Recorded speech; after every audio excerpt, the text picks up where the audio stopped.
Marriage, to me, had always been about trust. Not the kind of trust you write into vows or post about on anniversaries, but the daily kind, quiet, invisible, the trust that forms the foundation of a life built together. A look across the room that says, "I've got your back." A shared sigh when bills are tight. A belief that no matter what comes, you'll face it as a team. For 6 years, I believed Amelia and I had that. We weren't flashy. We didn't live in some big house with 3 cars in the driveway. We had a modest 2-bedroom apartment in a quiet suburb outside of Portland, Oregon. I worked as a logistics coordinator for a mid-sized supply chain firm. She taught part-time, mostly high school math tutoring, and stayed home with our daughter, Chloe, the rest of the time. We made it work. We were happy, or at least I thought we were. It was a Monday. A rainy, cold kind of morning that made you want to stay curled up in bed. I was getting ready to fly to Denver for a 3-day client meeting. Amelia had just gotten out of the shower, wrapped in a towel, humming one of those old love songs she always played when she cooked. The scent of lavender shampoo drifted down the hallway. And that's when I noticed her phone buzzing like crazy on the counter. Buzz. Pause. Buzz, buzz, buzz. Another pause. Buzz. At first, I ignored it. But after the 5th buzz in under 30 seconds, I glanced at the screen. I didn't unlock it. I just read what I could from the notifications. Final notice, payment overdue. Balance, $8,000. Legal action pending. Loan ID number 8429, signed by Amelia Carter, payment failure escalated. Missed payment fee applied. Total now, $8,640. My heart started hammering in my chest. There were more messages. Some from legitimate banks. Others from apps with names like QuickFund, Suncred, FlexLoan Pro. One notification showed an image of a digitally signed document, with Amelia's name clearly visible. I didn't want to believe it. I thought it had to be a scam. Spam texts? Something wrong.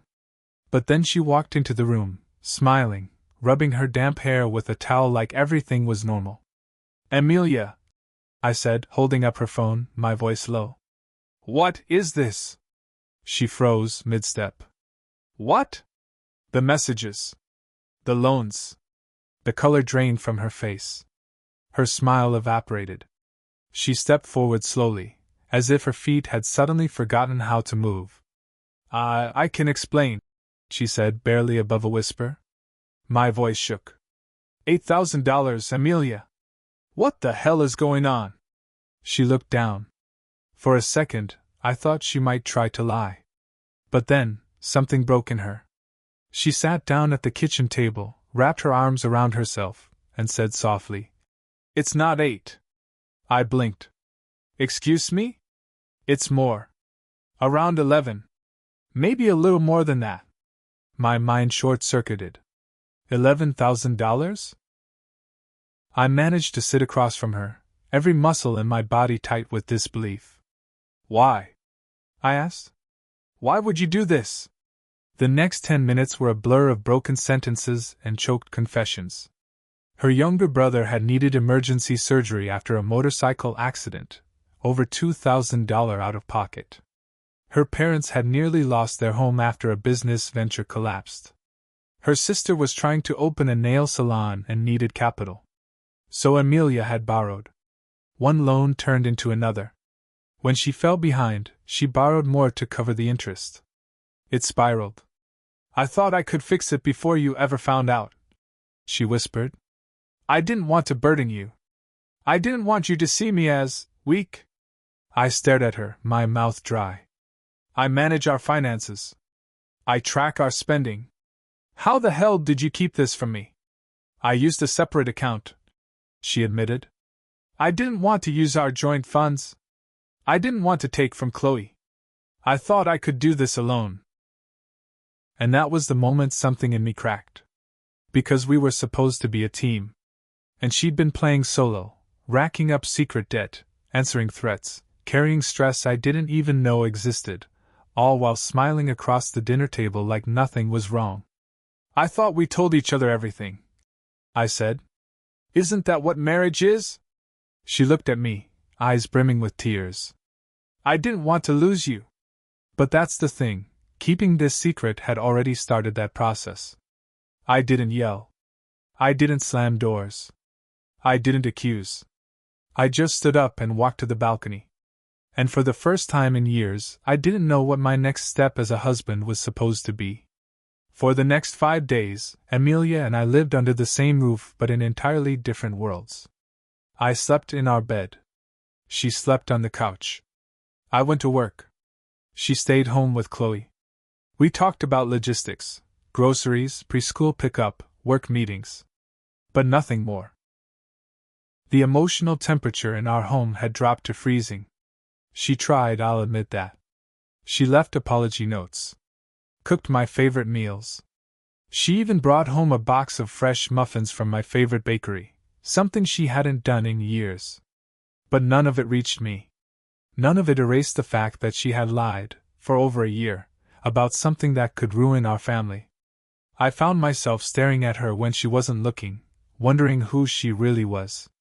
How could I have shared a life, a bed, a child with someone capable of hiding this much? The hardest part wasn't even the debt. It was the deception. The weight of what she didn't say. What she chose not to share. And so I said nothing. 4 days. That silence was louder than any fight we'd ever had. Then Friday night came. Chloe had fallen asleep watching a cartoon, her little arms wrapped around a stuffed rabbit. Amelia carried her to her room, kissed her forehead, then walked past me without a word.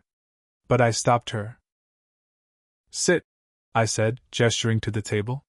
She obeyed instantly, as if she'd been waiting for this. I want the full picture, I told her. Every loan. Every interest rate. Every overdue notice. No more surprises. She opened a folder she had already prepared. Inside were documents, bank statements, loan contracts, printed screenshots. There was even a spreadsheet with color-coded columns. Her total debt was $11,320. Spread across 7 lenders. Some formal. Some not. One of them charged a 28% monthly interest. Another tacked on $20 per day for late payments. A third had already started messaging her daily threats. I can get a part-time job, she said, voice shaking. I can tutor more hours. Take weekend shifts. I nodded. We'll figure something out. But we can't do this alone. She blinked. What do you mean? We need help. That Monday, we walked into a cramped financial counselor's office above a pharmacy in downtown Portland. Mr. Kavanaugh, an older man with silver hair and a direct voice, looked through our documents and said the sentence that made my blood run cold. If you don't act now, you'll be facing over $20,000 in 3 to 4 months. Amelia visibly flinched. You need a consolidation loan, he said. From a real bank. 1 clean number, 1 manageable payment. Get rid of these predatory lenders before they drown you. He paused. And you, he added, looking at me. You need to decide if this marriage can survive secrets like these. I nodded. I haven't decided yet. He gave us both a hard stare. Then this isn't just about debt. It's about honesty. On the ride home, Amelia sat quietly. I stared at the road. When we parked, she turned to me. There's something else. I tensed. She continued. I went to your mother. 4 months ago. Asked for help. She refused. Said she wouldn't bail out someone who hides things from her son. My jaw clenched. My mother knew. And she never told me? She said it was my mess to fix, Amelia said quietly. That I should come clean. I was going to. I just didn't. I didn't speak. I didn't trust myself to. Because I wasn't just angry at Amelia anymore. I was furious with the people who had watched us sink without saying a word. That night I couldn't sleep. But I didn't leave. Because somehow, even through the wreckage, I still wanted to believe this wasn't the end. The days after Amelia told me about my mother were somehow worse than the ones before. Because now, the betrayal wasn't hers alone. I kept seeing them both, my wife and my mother, sitting across from each other 4 months ago, talking about the money, the fear, the lies. And then going on as if nothing had happened. One too ashamed to tell me, the other too proud. Trust had never felt so fragile. Amelia didn't push. She cooked, worked on her repayment schedule, and tiptoed around my moods. I appreciated her restraint. I also resented it. I wanted her to fight for us. But I didn't know what I needed more, space, or honesty. Then something changed. One evening, while I was staring blankly at our shared Google sheet titled Debt Recovery Plan, she sat beside me at the table with 2 mugs of tea and a small notebook in her hand. "I think we need to talk," she said quietly. I didn't answer. She slid the notebook over to me. "I've been writing down everything I should have said. Every moment I lied. Every time I told myself you were too busy, or too tired, or too good to be burdened with my mess." I opened the notebook. It wasn't just numbers or plans. It was memories. Dates. Confessions. February 2nd, I lied about the tutoring income. I told you I made $400 that week. I made $150. The rest went to a late fee. March 8th, I used Chloe's savings account for a $300 payment. I put the money back 2 weeks later, but I never told you. April 21st, I had a panic attack while you were in the shower. I pretended I just needed air. May 14th. I started resenting you for not noticing. But how could you have noticed what I buried? I closed the notebook slowly, hands trembling. "Why now?" I asked. "Why didn't you give me this before?" "Because I didn't want to make you hurt more." I stared at her. "It hurts more not knowing." She nodded. "I get that now." We sat in silence for a while. She took a sip of her tea. I didn't touch mine. Finally I said, "You're not the only one who stopped talking." She looked at me. "I haven't told you how lonely I've been this year. How empty I've felt even when we were in the same room. I blamed work, exhaustion, parenthood, but maybe it was something deeper. Maybe I sensed it, that something was broken." Amelia's eyes filled. "Why didn't you say anything?" "Same reason you didn't," I replied. "I thought I could handle it alone." She reached across the table, placed her hand over mine. "Maybe we both failed. But maybe that means we can rebuild together." I didn't pull away. For the first time in weeks, I let her touch linger. The next week, we applied for a consolidation loan. We sat in a small office at a downtown credit union, dressed in our responsible adult clothes, me in a blazer I hadn't worn since my brother's wedding, Amelia in the soft blue blouse she used for tutoring interviews. The loan officer, a middle-aged woman named Candace, scanned our paperwork. "Well," she said after a long pause, "your credit score isn't terrible, Mr. Carter.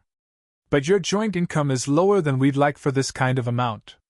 Amelia leaned forward. "I've taken on more tutoring clients. I'm bringing in an extra $800 a month now." Candace raised an eyebrow. "Documented?" Amelia flushed. "Cash mostly. But I can get records." Candace sighed. "If you can prove income and show consistent repayment potential, we can work something out. But the rate won't be ideal." We signed the initial paperwork that day. It wasn't a perfect fix. But it was something. The high-interest sharks would be paid off. The threats would stop. When we got back to the car, Amelia looked at me and whispered, "Thank you for not giving up." I stared ahead. "We're not through it yet." "I know," she said. "But this feels like the first real breath I've had in months." That night, after putting Chloe to bed, Amelia found me on the balcony again. It had become my retreat. She stepped beside me, arms wrapped around herself. It was cold. I took off my sweater and gave it to her without speaking. "I keep wondering," she said quietly, "when this all started going wrong." I nodded. "Me too." And then, without warning, she said something that knocked the air from my lungs. There's one more thing. I turned slowly. What? She looked terrified. Like someone about to confess something that could shatter what little was left. It's not more money, she said quickly. It's not about the loans. Then what is it? She took a breath. I asked someone else for help. Not just your mother. I frowned. Who? My ex. The words sat between us like a gunshot. Excuse me? I said. He owns a financial consulting firm. I contacted him for advice. I didn't borrow from him. I didn't meet him. I was desperate. I thought he could help me find a way out. When was this? 2 months ago. And you didn't think to tell me? I didn't do anything. I just sent one email. He replied with some links to resources. I never wrote back. I stared at her, anger rising. You told your ex before you told me? I wasn't thinking straight. I was drowning. And you were so busy. So far away from me. I backed away, pacing now. I don't care if nothing happened. You went to him. You turned to someone I didn't even know was still in your life instead of trusting your husband. I'm sorry, she said, voice breaking. I was just trying to survive. I looked at her and said, You're not the only one who felt alone, Amelia. You just acted on it first. I left the room before I said anything worse. I didn't sleep much that night. Not because of the ex. Or the debt. But because I realized something terrifying. We had stopped being a team long before the loans started. We had stopped seeing each other. Stopped hearing. Stopped sharing. The debt was just the bomb that exposed the rot underneath. But maybe, just maybe, that meant it wasn't the end. Because now, at least, everything was on the table. There was a time in my life when I thought love meant never having to question someone. That if you truly loved your partner, you didn't doubt them. You didn't hesitate. You didn't ever have to ask, what else don't I know? But that was before Amelia. Before the loans. Before the notebook of confessions. Before I found out that the woman I shared a bed with had turned to her ex before turning to me. After that conversation, I didn't speak to her for 2 full days. We didn't fight. We didn't scream. We just existed. The only words between us were about Chloe. Everything else was silence. Heavy. Bitter. And inescapable. I slept on the couch. She didn't ask me to come back. I think we both knew I couldn't. Not yet. But even in that coldness, there were moments, small, stupid ones, that chipped away at my anger. The way she tucked an extra blanket over me at 2 a.m. without saying anything. The way she still saved the last pancake for me in the morning. The way she placed a sticky note on the fridge that said, Loan payment due Thursday. Transferred funds. She wasn't giving up. Even when I had one foot out the emotional door, she was still trying. And that made it harder. Because it would be easier to walk away if she wasn't trying. If she was defiant. Or dismissive. But she wasn't. She was just broken. And ashamed. And still in love with me. I didn't know if that was enough. But it was something. That weekend, I went to visit my friend Caleb. He's been married for 10 years, has 3 kids, and once told me, Marriage is a daily decision, not a permanent state. We sat in his garage over a couple of beers, the door open to the quiet spring air. She lied, I said. For over a year. Hid loans, went to my mom, reached out to her ex. And I didn't know any of it. Caleb raised an eyebrow. That's a lot. Tell me something I don't know. He nodded slowly, sipping. And yet, you're still there. Barely. But you are. I stared at the ground. I don't know what that means anymore. Caleb leaned back. It means part of you still believes she's worth the work. I didn't respond. He continued. You want me to tell you to leave? I won't. You want me to say she doesn't deserve forgiveness? I can't. Only you know what you're willing to carry, and what she's willing to change. I left with no answers. Just more questions. But sometimes that's how clarity starts, with a question you stop running from. The next Monday, we had our follow-up meeting at the bank. The loan was approved, barely. It was a 3-year repayment plan. 6.4% interest. $342 monthly. Not ideal. But manageable. Amelia clutched the folder with both hands like it was a lifeline. "Thank you," she whispered as we walked out. I didn't say anything. But I didn't pull my hand away when hers brushed against mine. That night, Chloe got sick. Fever. Cough. That glassy-eyed restlessness that keeps every parent on edge. Amelia stayed up with her all night, holding her, singing to her softly. I watched from the hallway, the light from the nursery wrapping them both in gold. And that's when I remembered why I fell in love with her. Not because she was perfect, or composed, or wise, but because she loved fiercely. Flawed, yes, but always from a place of trying to protect the people she cared about. Even when she failed. Even when it hurt us both. In the morning, I made pancakes. When Amelia walked into the kitchen, still in her robe, eyes tired, she froze. I gestured to the chair. She sat slowly, like the moment might shatter. We ate in silence. Then I said, "I want to try." She looked up sharply. "What?" "I want to try to fix this." Tears welled instantly. "Are you sure?" "No," I admitted. "But I think I'd regret not trying more than I'd regret staying." She wiped her face quickly. "Okay. Then I'll do everything I can to earn that." "We'll need therapy," I said. "Financial counseling. Marriage counseling. All of it. Done. We need full transparency. No private accounts. No secrets." "Agreed. And if something ever feels off again, we say it. Even if it's messy. Especially if it's messy." Amelia reached across the table. "Deal." Her hand was cold. Mine was shaking. But we held on. Because this wasn't about returning to what we had. It was about building something new, with eyes wide open. The following week was hard. We started therapy. We argued.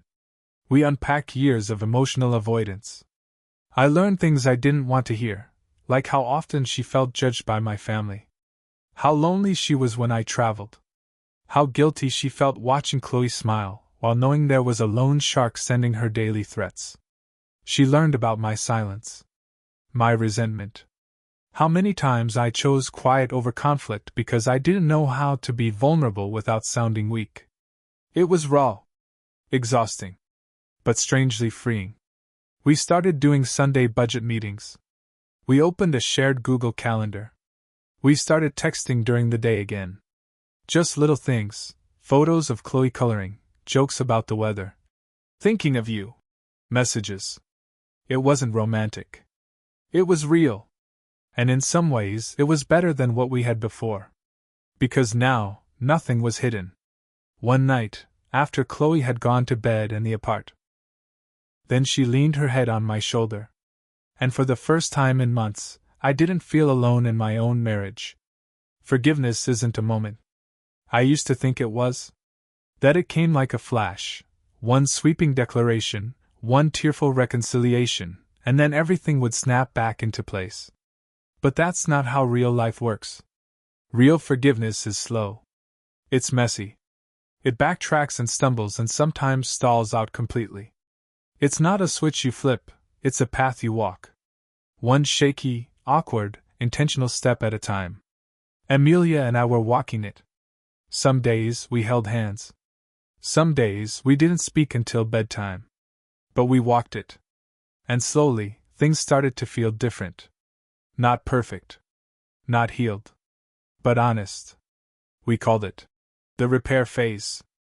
We wrote it on our fridge in dry erase marker. And every week, we added bullet points underneath, small goals, little victories. Paid $400 toward loan this month. 2 therapy sessions completed. No financial secrets. Shared calendar working well. Laughed together, twice. It sounds silly, writing that last one. But after everything we'd been through, laughter felt like a kind of miracle. One Saturday, we took Chloe to the park. It was nothing fancy, just a slide, some swings, and the smell of hot dogs from a food cart nearby. But while Chloe ran in wild loops, shouting about ladybugs, Amelia turned to me and said, "Do you remember the last time we came here?" I didn't. "Last fall," she said softly. "You took a work call the whole time. I sat on that bench, answering loan texts, pretending everything was fine." I looked over at the bench. It looked so ordinary. But now, I'd never see it the same way. "I wanted to scream that day," she said. "But I also wanted to protect you."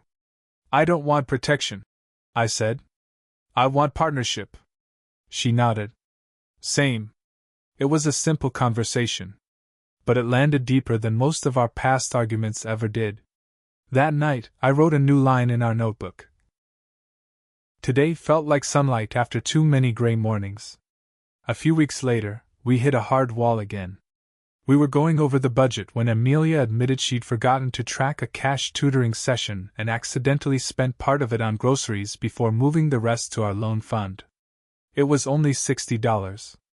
But it brought back the panic. The familiar spike of anger in my chest. The distrust clawing its way up. I didn't yell. I just closed the laptop and said, "This feels too familiar." Amelia sat still. "I get it." And for once, she didn't defend. She didn't cry. She just said, "I'll do better." She did do better. That next week, she wrote out every dollar she made, every dollar she spent, no shame, no sugarcoating. That transparency? That mattered more than perfection. It reminded me we weren't pretending anymore. We were working. At the 3-month mark, something shifted. We were in therapy when the counselor asked us, "What scares you most about the future?" Amelia said, "That he'll never trust me again." I said, "That I'll wake up one day and realize I forgave her, but forgot how to love her." There was silence. Then the counselor said, "And yet you're both here." That landed harder than anything we'd said. Because we were there. Still showing up.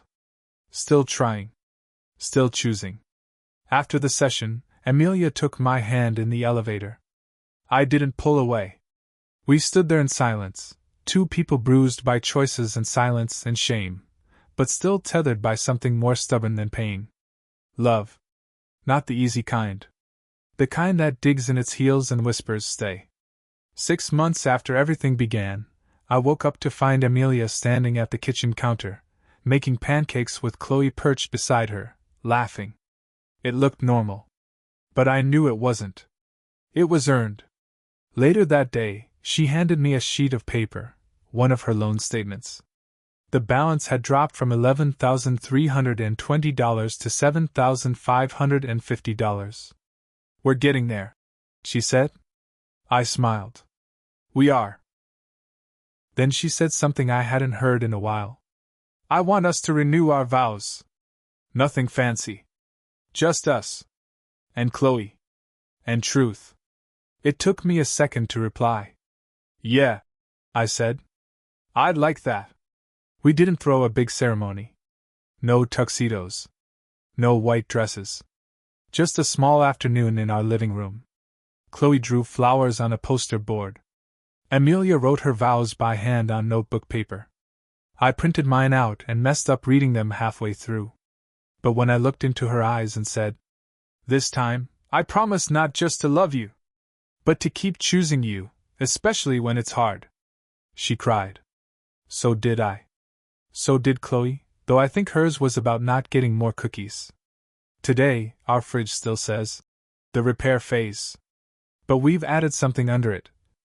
Not because we're broken, but because we're always becoming. That's the truth no one tells you about marriage.